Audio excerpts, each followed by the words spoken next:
very different kind of work here with travel work with people and travel work with landscapes. And then, of course, where I really started was in landscapes. This kind of work. Wow, that is so vibrant. Mm-hmm. Yeah. So there you see a real contrast between looking at something in black and white and looking at something in color. What is, I mean, I have my own, I guess, reaction to the difference. How are you articulating it in your own mind if you're like, oh, I think I'm going to go black and white on this, or I definitely want to keep this color? Are there overt reasons for you, or is it there are sometimes, yeah. Many of these black and whites, if not all of them actually, were actually photographed with an infrared camera. So an infrared camera only captures light in the infrared spectrum, which we can't see. It's beyond color. And infrared, beyond red, basically. And the camera's been modified. I've had probably close to 10 different infrared cameras over the last 15 years. And that really is, in quotes, my black and white camera. And so when you're shooting with that, you're already thinking, this is going to be something I do in black and white. I've already made the decision that it's going to be black and white. And I will also be shooting color at the same time. Most of these scenes, like this one in particular, is one I often will use in a slide presentation. Looks very, very different in color. Where are we? We're in France, in the Dordogne region of France. But the color version of this is very green. Infrared turns grass white. There was a storm coming in, and you are seeing the storm. But in color, it doesn't look quite so ominous. But I really like the black and white version of this because it conveys a mood to me. And it wasn't the mood I was feeling. I wasn't feeling threatened. But when I was processing it, and this is what I was talking about being in the darkroom, digital darkroom, I said, this is a really interesting image because it looks sort of foreboding. And that's what I wanted out of this. So you're carting around two cameras, your infrared and your... I usually have between 3 and 4 cameras on a trip. Sometimes more. I also have water cameras that I'll use for shooting wave photography or surf photography. Not surfing like I'm surfing, but in the water shooting with the wave crashing over you. Yeah, and these are not going to get destroyed by that experience. Yeah, well, hopefully not. I mean, I'm not dealing in gigantic waves right now. But so I'll usually have anywhere between 3 and 6 cameras on a trip. And when I'm hiking, this was on a hike, so I'm usually hiking with at least 2 cameras, an infrared camera and a color camera. The black and white to me, oftentimes like here, this is the West Desert of Utah. The West Desert is I call it a monochromatic area anyway. I mean, yeah, there's color out there. But it's really, unlike southern Utah, which has a lot of red rock and orange and think of Bryce in the winter and that kind of thing. It's fairly monochromatic, so I am almost always leaning toward my infrared camera when I'm in the West Desert or in areas like that, and I'm thinking that way. And infrared cameras love clouds like that, just these dramatic clouds. Even here, which you get some serious clouds coming out of the sky and the white foliage and the reflection in the green river there. That to me was an infrared image. I don't even think I shot that in color. I knew that image is what I wanted, and then get in the digital darkroom, I brought the clouds out a little bit more.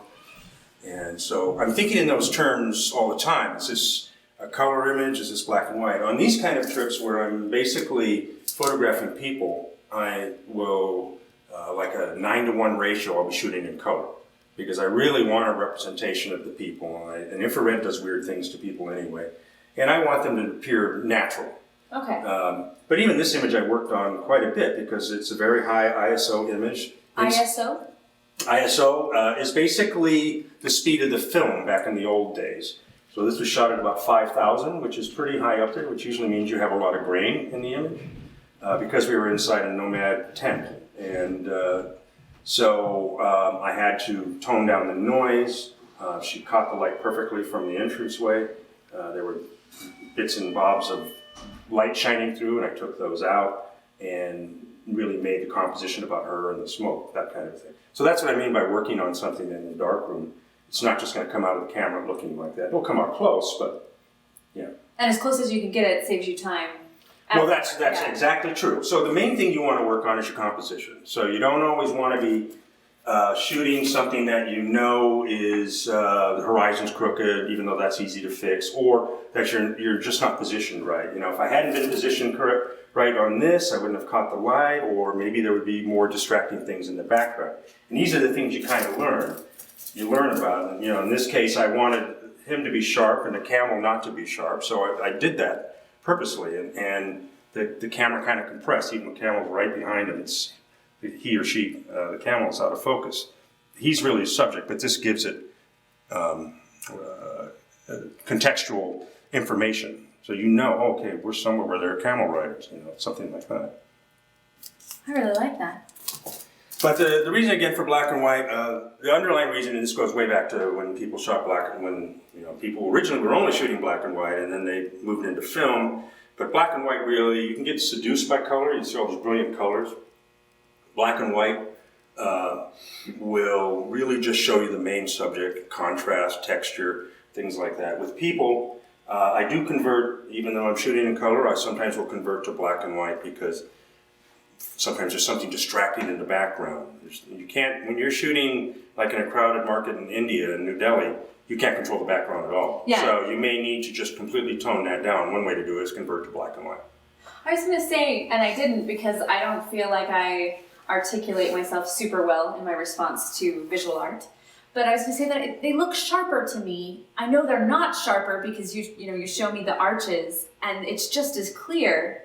I think it's that simplicity of focus that you're talking about that's giving me that response. That is part of it, but infrared will actually, and I don't know technically, even though my background is science, I would have to go to the books to get the exact information, but it does present rock and, in this case, stone, rock, and wood, not so much that one there, but in other places, sharper.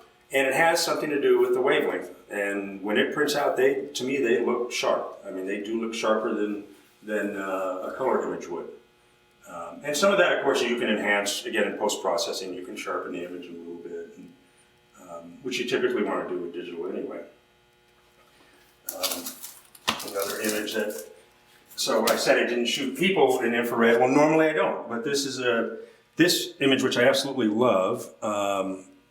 It was just a serendipity image in Paris, where I was actually trying to just do an architectural shot of this. This is the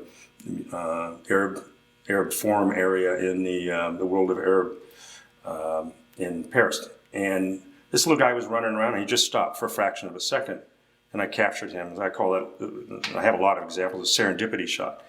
It would be an okay image without him in it, but really, him being there is what makes the image in my mind. Well, it gives me a sense of scale in a way that, I don't want to say scale because that makes it just sound logistical, but Right. It's artistic too.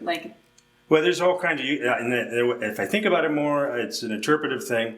Most of my images are just named like this one, Wally Poodoo's Morning kind of thing, so very descriptive. But this one I actually call Brave New World. And because for me, it's him, this child, in this interesting, modern, futuristic architecture, the light shining back here, the setting sun. And so that's what it conveys to me. It may not mean the same thing to anybody else, but that's sometimes a problem with the labels. When I call this Brave New World, if I put a big title on it, you'll be wanting to figure out, well, why is that Brave New World? Does that have something to do with the book? Blah, blah, blah, blah. If I just called it Little Boy in Paris, it has a different feel to it. So. Sure.